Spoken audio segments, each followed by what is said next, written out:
Welcome to Kenton Teaches. Enjoy the video. You start by eliminating easy causes fast. Force restart the iPhone X to clear transient software hangs. This often restores the front camera. Next, make sure camera permissions are enabled for the app you use, because blocked access looks like a black screen.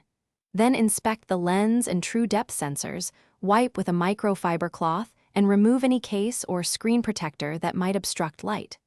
Once done, test the camera again to confirm whether the issue persists before deeper steps. Now dive into system-level fixes that address firmware or configuration faults. Update iOS to the latest release because Apple often fixes camera-related bugs. Install and restart the phone. If that doesn't help, reset all settings to restore camera defaults without erasing data. This clears misconfigured system settings that produce a black image.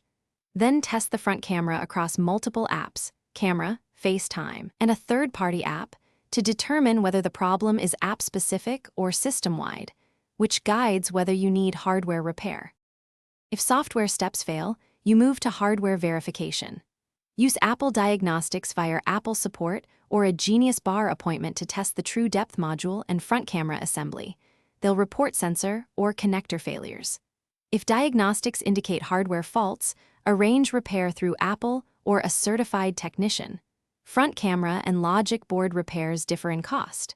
Back up your data before any repair or full restore. And as a troubleshooting tip, if the camera shows